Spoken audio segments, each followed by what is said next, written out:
Welcome to the channel. My name is Matthias. Today we're going to talk about X-Men issue number 2, written by Jonathan Hickman. It's pretty funny because Marvel is wrapping up its Krakoan era and I'm still deep in the trenches.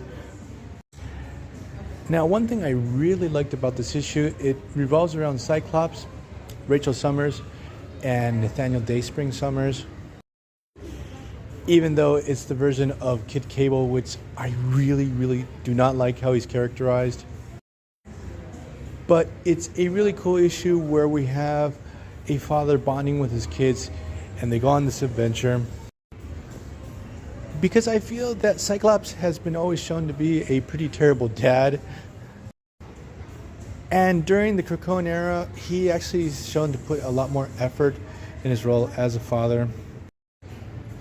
So what happens with this issue is that we have another island, just like Krakoa, popping out of nowhere.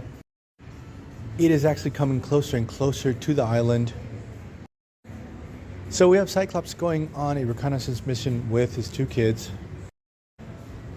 So what happens is on the island they discover it has all types of weird flora and fauna. They start exploring deeper and deeper till they cross paths with this mystery person that just pops out of nowhere. Now, before we get into this encounter itself, I have to talk about Cable during this time. So, as I mentioned earlier, I really don't like this modern Kid Cable. I find him to be pretty insufferable, and at moments showing some true poor judgment and acting like a psychopath every once in a while. And I remember the young Cable from the Cyclops and Jean Grey miniseries and the one that came after that. He was not like that at all. He was a poor kid tortured through the whole issue that he had the techno-organic virus, but he didn't lack social skills in general.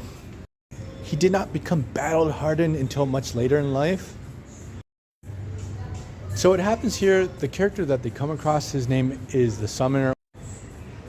They try to make first contact, and I really like the dialogues, how the Summoner doesn't understand what they're saying and he sort of like criticizes the way they talk. The thing is that Kid Cable gifts him a grenade for some reason. The Summoner obviously does not know what this is and actually sets it off. It blows up in his hands. And Cyclops' reaction is priceless. It's like, what the fuck did you do, Cable? Two situations. On one hand, we have a total lack of judgment on Cable's part, and he gifted him a grenade, not knowing he wouldn't know what a grenade was in the first place. And who the hell gives grenades as gifts? Or on the other hand, Cable just didn't care about the rule on Krakoa that you can't kill other people.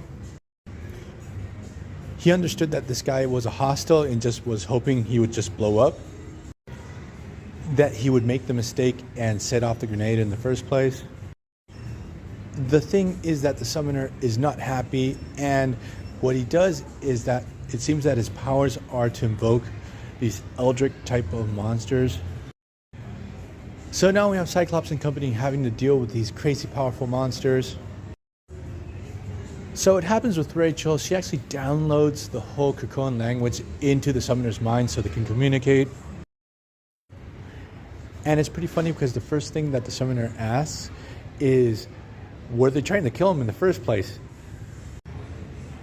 And Cable's sort of like, no, sort of. So what happens is this new island actually fuses with Krakoa. This new one's actually called Araco. We discover actually that this second island is like the soulmate to Krakoa, that they used to be a pair.